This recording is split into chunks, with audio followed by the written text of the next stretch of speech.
Buenas tardes. En este jueves 29 de octubre, 13:45. Esto es Atlántico Noticias, desde donde hoy les haremos un repaso a esta nueva ronda de cierres que los gobiernos europeos están aplicando por el aumento de contagios en la segunda ola del coronavirus.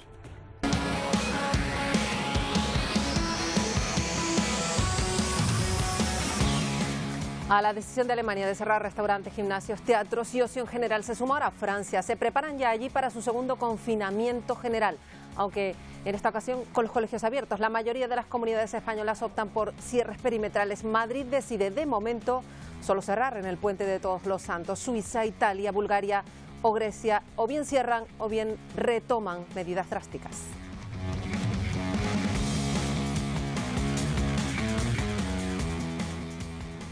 Y también a estas alturas se vuelve a insistir en lo básico, Miguel Vega, en la importancia del uso de las mascarillas. Sí, la mascarilla se ha convertido en la única herramienta que tenemos para frenar la expansión de la COVID-19. En muchos países es una obligación, pero en otros muchos sigue siendo tan solo una recomendación. Y aunque algunos organismos aconsejan el uso de la mascarilla quirúrgica, cada vez usamos más las de telas o higiénicas. Los expertos aconsejan seguir las recomendaciones de los fabricantes para que nos protejan realmente. Y hay 3 muertos en un ataque con cuchillo en una iglesia en Niza, en Francia. Y Sier Pérez, el gobierno francés, habla ya de ataque terrorista. Así es, Marta, la Fiscalía Nacional Antiterrorista ha abierto una investigación ya que considera que es un asesinato y una tentativa de asesinato con relación a un acto terrorista. Por cierto, Macron se encuentra ya en un gabinete de crisis con el Ministerio de Interior. Poco después de este ataque sucedía otro en el consulado francés en Arabia Saudí. Por fortuna, la víctima ha resultado herida de carácter leve y su vida no corre peligro. Pues luego lo veremos. También hoy junto a la periodista María Rosman vamos a hablar con una mujer, Janet Vizguerra, que se ha convertido en un icono para los latinos indocumentados que llevan décadas trabajando en Estados Unidos. Su acción de encerrarse en una iglesia en Denver durante meses sigue allí, la salvó de ser deportada. Lleva más de 20 años trabajando, viviendo allí. Luego la escuchamos. Además, en Estados Unidos también, en Filadelfia, se ha tenido que imponer un toque de queda después de los disturbios esta semana, protestas que arrancaron el lunes después de la muerte de Walter Wallace, que es un hombre de 27 años, negro, armado con un cuchillo, fue asesinado a tiros por la policía de esa ciudad.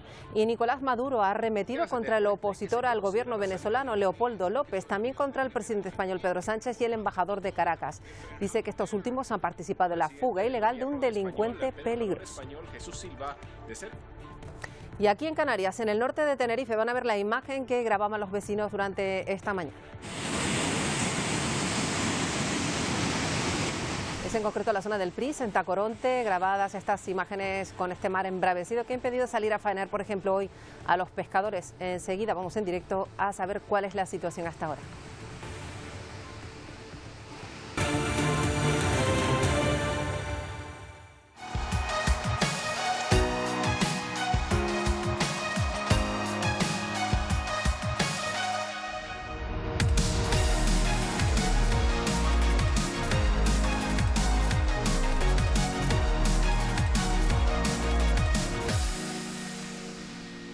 Miramos para empezar a Madrid. Muchas comunidades siguen estudiando si aplicar cierres perimetrales y totales, pero la Comunidad de Madrid en concreto ha anunciado que se confina los 2 próximos puentes, el de Todos los Santos, también el de la Almudena, y en el Congreso además hoy se ha debatido la propuesta del Gobierno de la declaración del estado de alarma por 6 meses. Marlene Bello.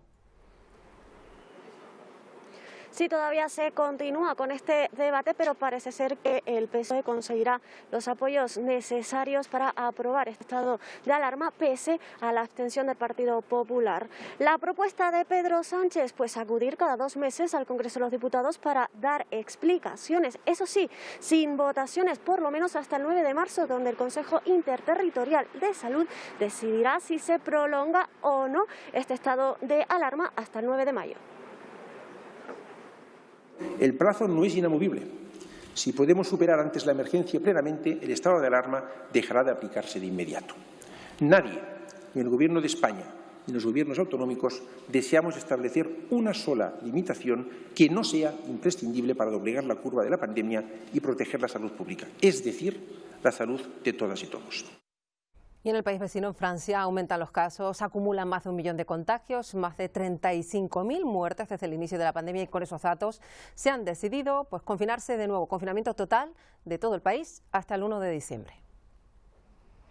Con 1,2 millones de contagios y más de 35.000 fallecidos, Francia se confina durante un mes. Solo los colegios y comercios esenciales podrán abrir. Siempre que sea posible, trabajar desde casa debe ser la norma. Pero esta es una segunda diferencia con respecto a la primavera. La actividad económica continuará con más intensidad. Esto significa que los servicios públicos permanecerán abiertos. El país galo ha comenzado a trasladar de las regiones más afectadas a otras provincias a pacientes COVID debido a la saturación de algunos hospitales. Hasta el 30 de noviembre estarán cerrados restaurantes, instalaciones deportivas y culturales. Son algunas de las medidas adoptadas en Alemania para frenar un ritmo de contagios que supera los 15.000 diarios. Exigimos a las personas que se abstengan de viajes y visitas privadas, incluidas las visitas a familiares si estos viajes no son absolutamente necesarios. Las pernoctaciones en Alemania solo se permitirán con fines esenciales y no turísticos. Bélgica, con una incidencia acumulada de 1.400 casos por 100.000 habitantes, es el país más golpeado de Europa y mantiene cerrada la restauración. Reino Unido, con 24.000 positivos. También las autoridades sanitarias insisten en lo más básico. Hasta que no llegue la vacuna, la higiene, pero sobre todo la mascarilla es imprescindible para evitar la expansión del virus, Miguel. Sí, mientras llega la vacuna, la única herramienta que tenemos para frenar la expansión de la COVID-19 es la mascarilla. Por eso muchos países europeos han definido su uso. En Bélgica, Suiza, Portugal, España e Italia es obligatorio en cualquier espacio público. En Alemania o Austria se impone tan solo en espacios cerrados y otros países como Francia tan solo es una recomendación. La Organización Mundial de la Salud aconseja la mascarilla sobre todo en zonas de transmisión comunitaria, en espacios cerrados como zonas comerciales, centros de trabajo, reuniones sociales, escuelas o edificios de culto, siempre teniendo en cuenta el distanciamiento social. Pero ¿qué mascarilla es la más efectiva? Todos los organismos internacionales recomiendan la mascarilla quirúrgica, que no suele durar más de 4 horas y debemos cambiarla. También existen las mascarillas de tela o higiénicas. Eso sí, este tipo no se consideran de protección sanitaria y los expertos recomiendan tener en cuenta que cumpla con la normativa europea, seguir las instrucciones de lavado del fabricante, no exceder su tiempo de uso y que la filtración no sea inferior al 90%.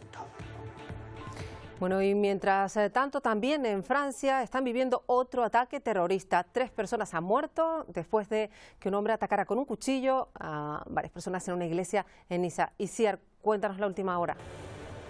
Así es, triste noticia que nos llega desde Niza después de, como dices, el ataque con cuchillo en la Basílica de Notre Dame a 3 personas. El agresor finalmente ya ha sido detenido. Además, la Fiscalía Nacional Antiterrorista abrió una investigación por ser un asesinato y una tentativa de asesinato en relación con un acto terrorista. Mientras el presidente francés, Emmanuel Macron, se reúne con el Ministerio de Interior en un gabinete de crisis. Escuchamos cómo el alcalde de Niza relataba lo sucedido.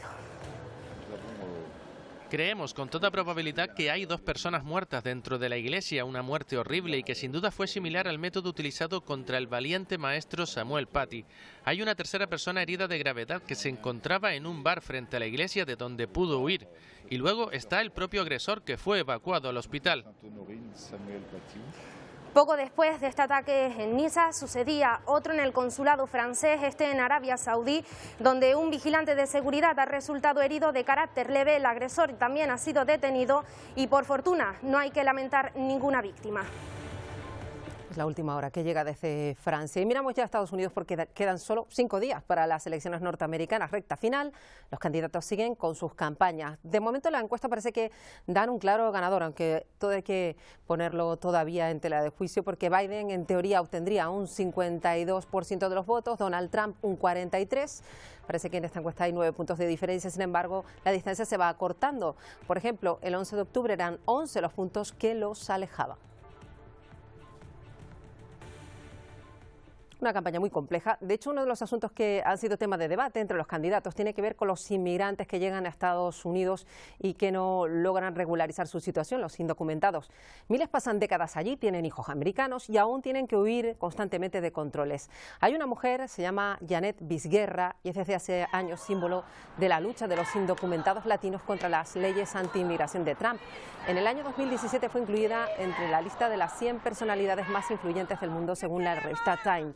Tuvo que refugiarse en una iglesia de Denver para protestar contra la orden de deportación en su contra. Vive y trabaja en Estados Unidos desde hace décadas. Saludamos ya a María Rothman, que es periodista especializada en Estados Unidos. Está con nosotros como cada jueves. María, Vizguerra es una figura muy conocida en ese país, ¿verdad? Hola, pues sí, realmente es una persona conocida y además es la voz hasta cierto punto de los inmigrantes indocumentados, como se les conoce normalmente en Estados Unidos, y yo creo que nadie conoce mejor que ella en carne propia lo que es estar separado de su familia, porque no solamente ella lo ha sufrido, sino que conoce a mucha gente con su papel de activista realmente, en el que se ha visto pues tratando de ayudarlos, ¿no? Janet, buenos días para ti, ¿no? Para usted. Buenos días de este otro lado del mundo. Sí, es un tema muy importante, pero también muy difícil en esta época de la pandemia, pero también de la era Trump, que los ataques a la comunidad inmigrante cada vez son más fuertes. Tenemos que seguir resistiendo y luchando en contra del sistema de inmigración. Como dijo María, yo he sufrido en carne propia, llevo más de 13 años peleando mi propio proceso de deportación, pero al mismo tiempo ayudando a cientos de personas en mi misma situación. Donde yo estuve 3 ocasiones detenida en los centros de detención de GEO y CCI, que son corporaciones de inmigración a nivel mundial, y ahora estamos trabajando en unas campañas para salvar vidas de los contagios de COVID-19 para todos los detenidos en los centros de detención. Un problema muy serio. Janet, yo quería preguntarle qué impacto tendría para las personas que están en su situación, a las que usted pone voz, que volviera a ganar Donald Trump a su juicio. Bueno, realmente estamos trabajando en tener plan A, B y C, porque sabemos que si él gana vamos a tener 4 años más de un sufrimiento extremo, ya que sabemos que todavía hay más de 535 niños que no han reunificado con sus padres, que siguen habiendo redadas y detenciones, que su agenda política es detener y criminalizar a personas inmigrantes por el simple hecho de ser indocumentados. Y pues realmente serían 4 años muy difíciles, pero también de lucha constante. Janet, ¿qué le gustaría a usted ver en caso de que gane que el nuevo presidente sea Joe Biden? ¿Cuál es la solución para el problema migratorio de Estados Unidos, en su opinión? Bueno, él ha prometido que en su agenda, en los primeros 100 días, él firmaría un moratorio donde nos daría algún alivio migratorio. Eso sería algo buenísimo para nosotros, pero también en el movimiento Santuario estamos trabajando en que en esos primeros 100 días haga alguna ley ejecutiva donde todos los que estamos dentro de Santuario podamos salir, recuperar nuestra libertad, nuestra vida y poder estar con nuestros hijos como familias normales. Una situación complicada. Muchísimas gracias, Janet, por acompañarnos hoy y por darnos ese punto de vista tan humano que es ponerle cara, nombre y apellidos a una situación en un país en el que la inmigración es tan importante y que no se llega a una reforma migratoria o a una solución más permanente a un problema tan grave, ¿no? Exactamente, basado en agendas políticas y que juegan con vidas de seres humanos, sobre todo de niños. Como digo, todavía hay más de 535 niños separados de sus padres sin poder estar con ellos. Eso va a dejar un trauma en su vida y nuestro trabajo es luchar porque eso no suceda y que estos niños regresen con sus padres. Brevemente, a mí me gustaría preguntar cuál es la situación, cómo se vive en las cárceles, en qué condiciones realmente están estos niños y estos adultos. Bueno, desafortunadamente son situaciones muy inhumanas, muy crueles. No tenemos el suficiente atención médica, el trato es cruel. Los lugares le llamamos hieleras porque están sumamente fríos. No tenemos acceso muchas veces a las cosas básicas. Por ejemplo, ahorita con la pandemia es muy difícil. Está habiendo excesos de contagio dentro de las cárceles y centros de detención porque no hay la suficiente atención. A veces nos dan aislamiento solitario cuando tenemos que protestar por algo, nos cortan las llamadas con nuestras familias, la comida es horrible. Entonces estamos viviendo en una esclavitud moderna realmente. Cuesta imaginar, ¿no?, que en el siglo XXI y en el país más rico del mundo se esté dando esta situación. Exactamente, es increíble y es inhumano. Tú ahora mismo estás viviendo también en santuario, ¿no? Estás refugiada en una iglesia. ¿Eso es una situación normal en Estados Unidos, que uno se pueda refugiar en un templo para evitar ser deportado? Bueno, esto ya viene de décadas, este movimiento, pero personas específicas como yo, no todo el mundo califica para entrar en santuario, gente que nos convertimos en target por nuestro activismo y que tenemos todavía opciones legales, lo usamos como una herramienta o como otro proceso más para seguir resistiendo y luchando. Mi vida no cambia mucho en sí porque aunque estoy dentro de un santuario, sigo haciendo mi trabajo, sigo haciendo mi activismo a diferencia de otros.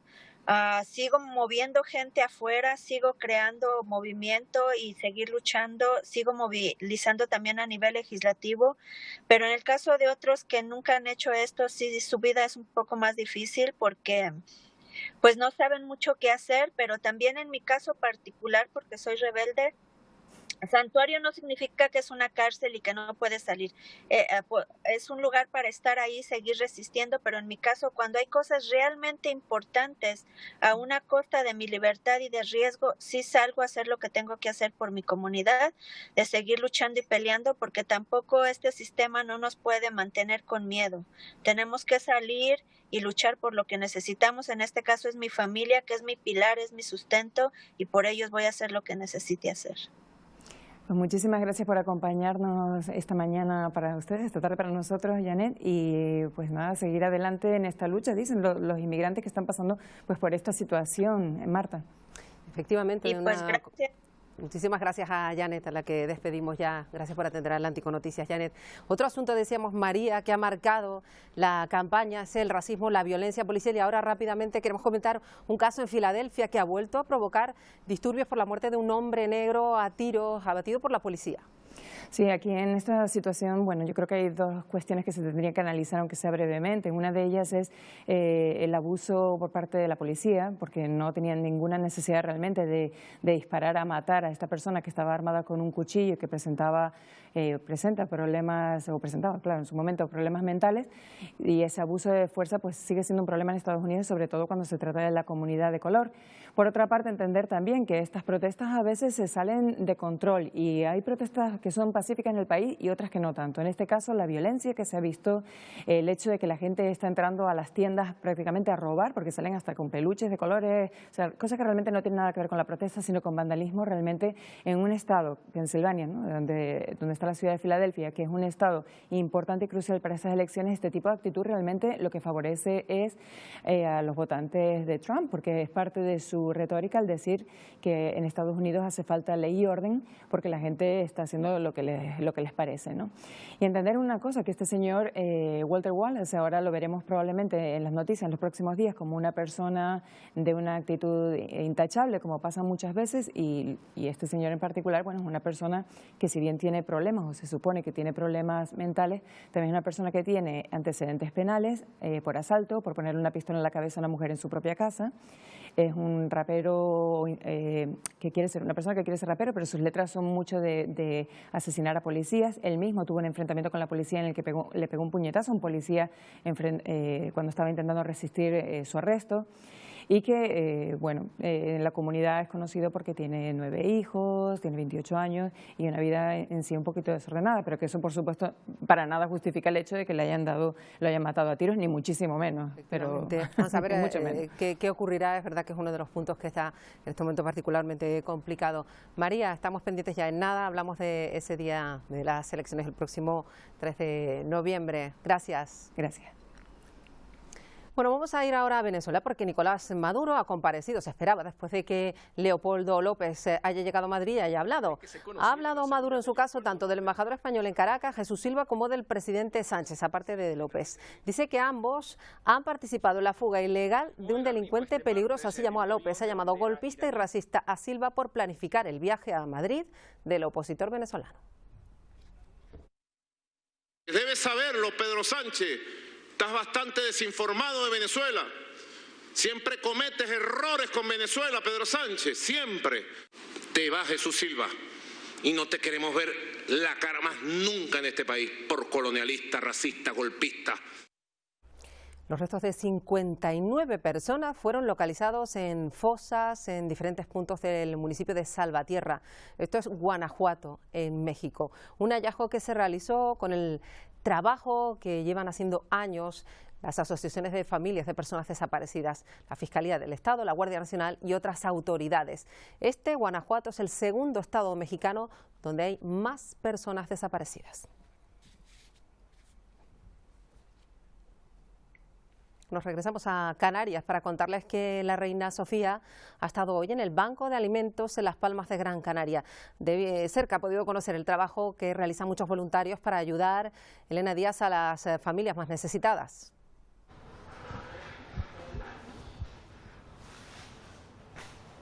La reina emérita, doña Sofía, es consciente de la situación de precariedad que se vive en Canarias. Por eso ha querido visitar este centro que ayuda al año a más de 28.000 personas.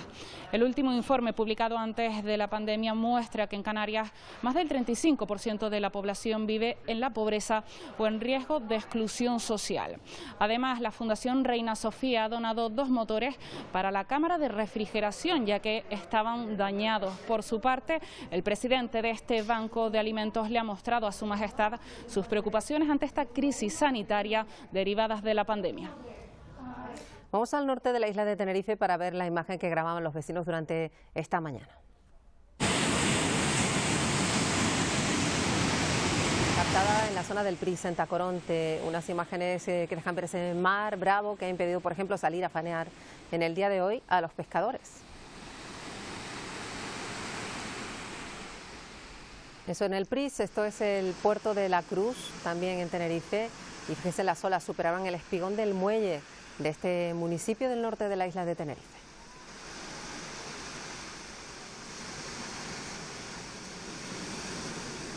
Una situación muy similar, la que se da en Garachico, allí de hecho ya se ha cerrado la avenida marítima. Carlos Bilbao, cuéntanos cuál es la situación hasta ahora. Así es, Marta, los fenómenos costeros comenzaron anoche con olas de 3 y 4 metros en el noreste de las islas, con mayor incidencia en Tenerife y en Lanzarote, donde se esperan incluso olas de mayor altura. En Garachico, en el norte de Tenerife, donde me encuentro, las autoridades, efectivamente, como comentabas, cerraron el acceso a la avenida principal ayer por la noche en previsión de lo que viene ocurriendo desde este mediodía.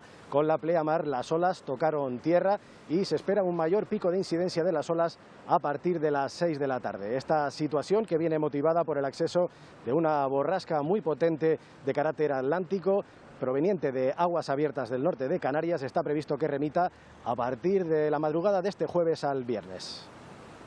Gracias, Carlos. Vamos a hablar del mar, pero de algo bien distinto. Los montes submarinos de Canarias esconden uno de los yacimientos más importantes, sobre todo de cobalto y telurio de todo el mundo. Anoche pudieron ver el reportaje nivel 4, Amenaza bajo el mar, de nuestra compañera Yaisa Díaz, que nos cuenta la delimitación de nuestras aguas. Veamos el mapa de nuestras aguas. Comenzamos con las aguas territoriales de Canarias.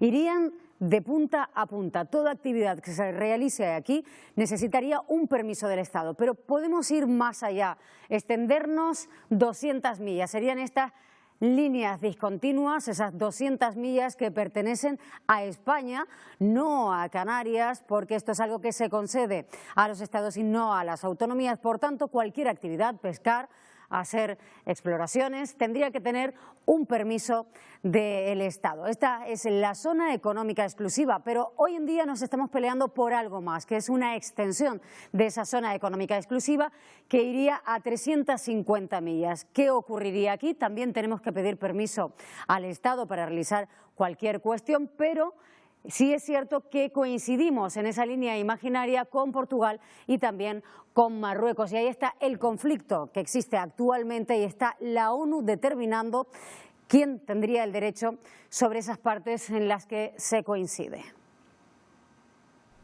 Por tanto, vamos a hablar de minería submarina, porque hay varias empresas que exploran los fondos marinos para ver cómo extraer minerales.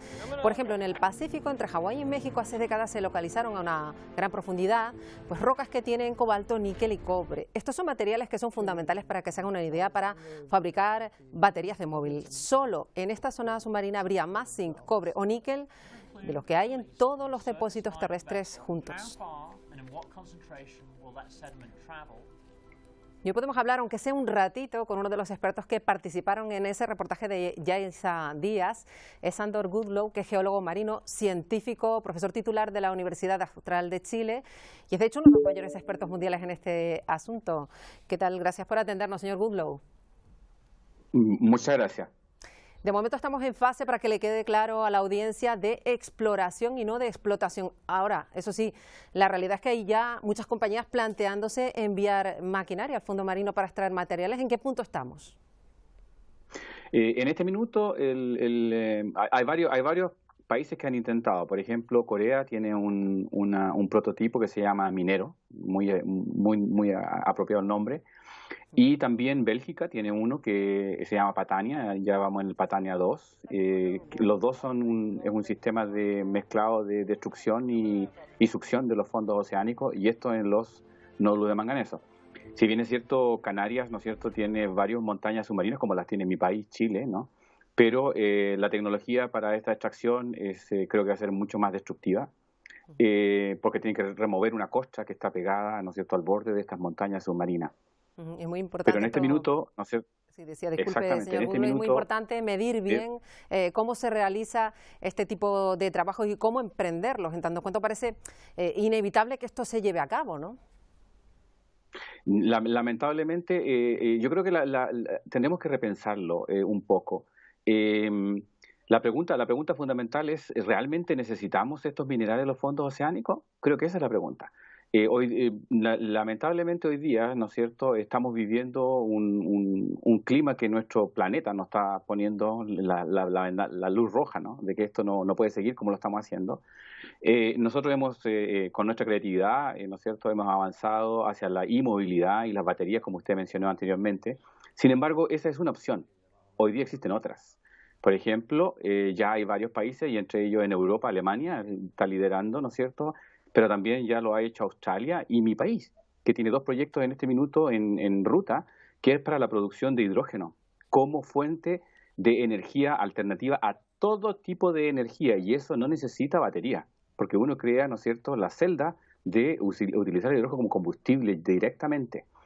Al mismo tiempo, ¿no es cierto?, hay otra área de esto todo es energía al final, ¿no es cierto?, los materiales, todo es para energía. Hay otra alternativa, que es la utilización de baterías atómicas, que eso ya existe y está hecho, y eso se hace con carbono y con grafeno, 2 materiales que son a base de carbono, completamente renovables. Por lo tanto, el paradigma que tenemos hoy día a la inmovilidad y a las baterías es porque lo que teníamos, ¿no es cierto? Entonces, como el sistema actual económico se basa en innovación y en startups y entrepreneurs, empezamos a solucionar los problemas de una cosa que ya teníamos en la mesa, pero hay que repensar. Y en este minuto ya hay países que lo están haciendo. China también está trabajando en plantas de hidrógeno. La diferencia de todo esto es de que las plantas el hidrógeno no es un elemento limitante, no está circunscrito a nada. Está en el agua, está en el metano, está en el aire. Entonces, cualquier país del mundo, cualquier región, Canarias, podría tener su propia planta de hidrógeno y ser completamente independiente de cualquier tipo de producción de energía. Y el producto, ¿no es cierto?, de producir energía, en este caso por hidrógeno, ¿no es cierto?, el producto de contaminación es agua, porque lo que uno produce agua es la combustión. ¿Cómo se genera esto? Por energía solar, energía eólica. No necesitamos combustible, no necesitamos petróleo, no necesitamos carbón, nada. Por lo tanto, hay que repensar si realmente necesitamos los minerales de los fondos oceánicos, en este caso el cobalto, y se usa mucho, ¿no es cierto?, la asociación entre que podría resolver el problema del abuso de los niños que están sacando cobalto en los países africanos, que, ¿no es cierto?, que es un problema de derechos humanos. Pero no es un buen argumento. Ese es un argumento muy social, muy sentimental desde ese punto de vista, pero desde el punto de vista científico, el camino va por otro lado. Bueno, pues nos vamos a quedar con esa recomendación que hace, ya decimos, uno de los máximos expertos mundiales en este asunto, sobre una industria que puede ser una realidad en nada, en tanto en cuanto ya hay tantas misiones de exploración que no de explotación todavía. Sándor Goodlow, un placer contar con usted hoy en Atlántico Noticias desde Canarias. Un saludo. Muchas gracias, y cuando quieran. Bueno, vamos con otras cuestiones, porque en Nicaragua se ha aprobado, fíjense, una ley que puede imponer penas de cárcel a las personas que publiquen noticias falsas. Fíjense la época en la que estamos. Todos los detalles nos los da Donaldo Hernández desde Managua. Este martes la Asamblea Nacional de Nicaragua aprobó la Ley Especial de Ciberdelitos, la cual contempla hasta 4 años de cárcel para todo aquel ciudadano que publique información que el gobierno considere noticias falsas. La nueva legislación fue aprobada con los 70 votos de los diputados oficialistas, quienes advirtieron que todo aquel ciudadano que se burle del presidente Daniel Ortega y de la primera dama Rosario Murillo deberán enfrentar un proceso judicial. Abogados independientes y organizaciones que defienden los derechos humanos aseguran que la nueva ley viola la Constitución política, la cual garantiza la libre expresión. Asimismo, advierten que la ley será un instrumento para encarcelar a activistas y periodistas que realicen investigaciones de corrupción, violaciones a los derechos humanos y fraudes electorales. Por su parte, Estados Unidos y la Unión Europea han hecho un llamado al gobierno del presidente Daniel Ortega para que respete la libertad de expresión y la libertad de prensa. Desde Managua, Donaldo Hernández, de La Voz de América, para la Alianza Informativa Latinoamericana. Pues ya ven esta decisión que se ha tomado por esas noticias falsas que se difunden a través de Internet. Por cierto, que si ya antes de la pandemia Internet, la red, era importante, ahora en estos tiempos se demuestra de forma más evidente que marca el pulso de nuestra vida. Tal día como hoy, un 29 de octubre, pero en 1969 se produjo la que se considera primera transmisión por Internet. Así que hoy es el día de Internet, 51 años después. Hablamos hoy con Miguel Pérez Subías, es presidente precisamente de la Asociación de Usuarios de Internet. Nos acompaña hoy. ¿Qué tal? Muy buenas tardes. Hola. Hola, ¿qué tal? Decimos que Internet fue amortiguador de los efectos más complicados del confinamiento, ha sido clave y ahora estamos en muchos puntos de nuevo, sobre todo en la península, entrando de nuevo en estos periodos de confinamiento, que es fundamental de nuevo, ¿no? Sí, yo creo que lo que se ha demostrado es que Internet es es la arquitectura que nos ha permitido mantener la actividad. Es decir, hemos podido teletrabajar, hemos podido tener formación a distancia, hemos podido seguir manteniendo contacto con nuestros familiares y con nuestra gente. O sea que sin Internet probablemente la situación sería mucho más catastrófica, sin ninguna duda. Además, parece que determinadas tendencias que iban a ser una realidad en poco tiempo, porque esto va muy rápido, se han acelerado y han llegado para quedarse. Cuestiones como el comercio electrónico, el teletrabajo, ahora ya están más presentes que nunca y hay que acostumbrarse. Sí, así es. Yo creo que ha actuado de acelerador, ¿no? Estábamos pensando si teletrabajar sí o no, pues ya no hay duda de que el teletrabajo es posible y se puede teletrabajar y eso nos puede hacer entrar en una forma distinta de relaciones laborales. También estamos revisando nuestro sistema de formación en todos los ámbitos, desde la preescolar hasta los máster, ¿no? Porque estamos viendo que se puede utilizar la enseñanza a distancia y combinar lo presencial con lo semipresencial y plantear otras formas de... Yo creo que este es el momento, estamos obligados. Es verdad que nos ha pillado en algunos casos con el paso cambiado porque ha habido algunos grupos de personas que no tenían los elementos bien para dar las clases o bien para impartirlas o bien para teletrabajar, pero al final pues la insistencia de la pandemia nos ha hecho que nos pongamos las pilas. Si hablamos de comercio electrónico, pues aquí tenemos otro aspecto. Si hablamos de todo lo que tiene que ver con las comunicaciones, tanto personales como profesionales, las certificaciones, los envíos, la logística, todo esto lo ha revolucionado la nueva tecnología y esto es gracias a que en el 69, como has comentado, un día como hoy, pues se envió un mensaje absurdo que era una L y una O, pero bueno, ese fue el primer pasito de un gran camino que ahora está dando unos frutos realmente impensables hace unos meses, ¿no? También este uso de Internet no ha quedado otra. Hablaba usted, señor Pérez Ubias, de la cuestión educativa. También que no haya Internet marca ya la brecha social, no solo digital. Quien no tiene Internet ahora no puede asistir, igual que sus compañeros, por ejemplo, a clase, ¿no? Sí, el riesgo yo creo que tenemos es que dejemos atrás a aquellos que por temas económicos o por temas de dependencia no disponen de los recursos necesarios. Yo creo que hay que hacer un esfuerzo justo en este momento para que esas habilidades, esos equipos, ese conocimiento esté al alcance de cualquier persona con independencia de su situación y de su condición física. En tiempos de pandemia es fácil que nos olvidemos de aquellos que se quedan solos o que no tienen los recursos necesarios. Por eso yo creo que tenemos que hacer también un día como hoy, hacer un esfuerzo para que Internet, el acceso a la red y todo lo necesario para utilizarla se convierta de verdad en un derecho. Hoy se está debatiendo en el Parlamento Europeo esta cuestión. En España estamos trabajando en una Carta de Derechos Digitales y tenemos una gran oportunidad, porque sin Internet nos quedamos un poco a mitad de todo, ¿no? Por lo tanto, ahora es importante para la libertad de expresión, para la reunión, para comunicarnos, para trabajar, para formarnos.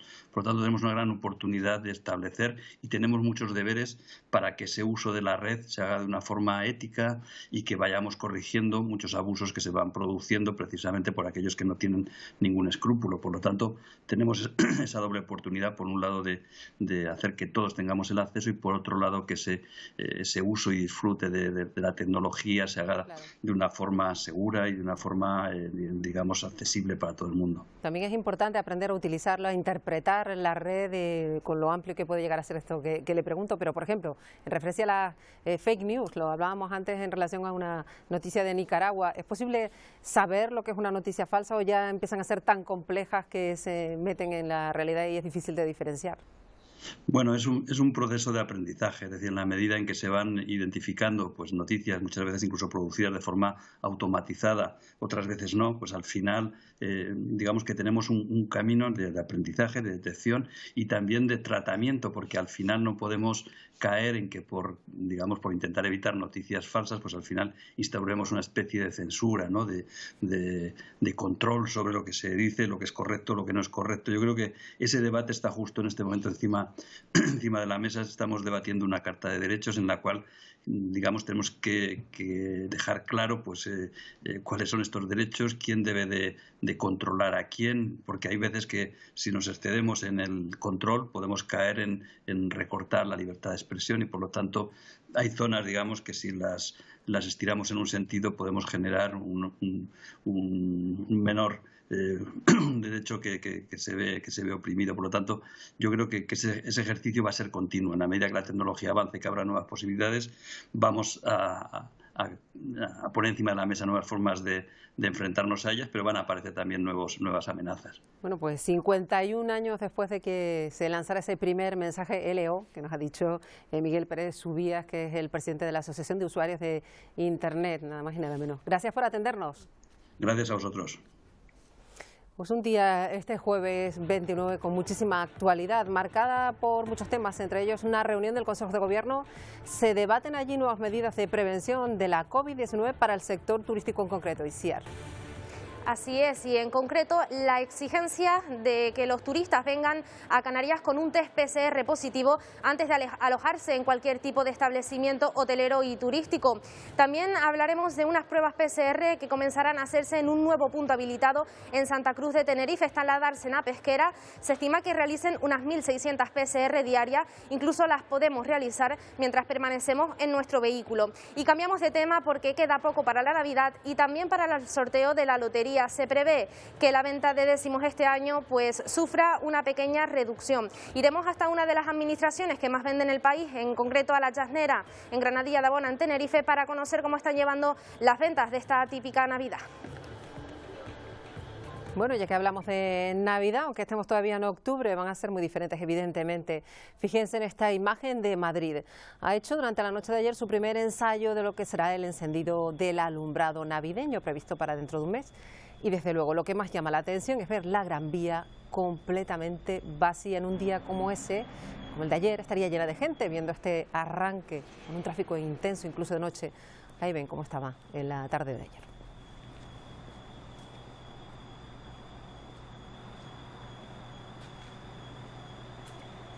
Hoy nos queremos despedir con un descubrimiento que se ha realizado en los fondos marinos de Australia por parte de científicos que han encontrado un arrecife de coral. Fíjense del tamaño de la Torre Eiffel. Tiene 500 metros de altura, casi 1,5 kilómetros de ancho, está a 40 metros de profundidad. Los científicos de la Universidad de James Cook se encontraron con esta formación cuando cartografiaban la gran barrera de coral australiana. Dicen que ha perdido ya la mitad de su coral en las últimas 3 décadas. Un arrecife que se considera por la UNESCO el ecosistema más extenso de esta especie en todo el planeta. Con esta imagen les dejamos. Ya saben que la información regresa en nada en el Telenoticias 1. Nosotros nos despedimos hasta mañana. Adiós.